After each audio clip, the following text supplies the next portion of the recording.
గోకులంలో ఒక ఆవిడ బావి దగ్గర నీళ్లు పట్టుకొని బిందె బరువుగా ఉండటం వల్ల ఎవరైనా తల మీద పెడితే బాగుండని ఎదురు చూస్తున్నారట. అటుగా కృష్ణయ్య వెళ్తున్నాడు. కృష్ణయ్య, ఓ కృష్ణయ్య, కాస్త ఈ నీళ్ల బిందెని తల మీద పెడతావా, బరువుగా ఉంది అందట. పట్టించుకోకుండా కన్నయ్య వెళ్లిపోయాడు. ఆవిడ కష్టపడి ఆ నీళ్ల బిందెని తల మీద పెట్టుకుని ఇల్లు చేరింది. అక్కడ కృష్ణయ్య ఉన్నాడు. చూసి, ఏమమ్మా, తల మీద బరువుని కిందకి దించమంటావా అని అడిగాడట. ఏంటయ్యా, అక్కడ బరువుగా ఉంది పెట్టు అంటే పెట్టకుండా ఇప్పుడు దించనా అని అడుగుతావేంటి అని ఈవిడ అడిగారట.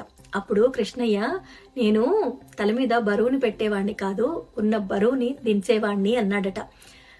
భగవంతుడి మీద నమ్మకం ఉండాలే కానీ మనిషి రూపంలోనైనా ఎక్కడైనా దీంట్లో నేను చెప్పాలనుకున్నది, వస్తాడు, సాయం అందిస్తాడు. నిందించకుండా ఉంటే చాలు. ఏ టైంలో ఎవరికి ఎలా సహాయపడాలో రాసుంటుంది. వచ్చేవాళ్ళు వస్తారు. కాస్త ఓపిక కావాలి, అంతే.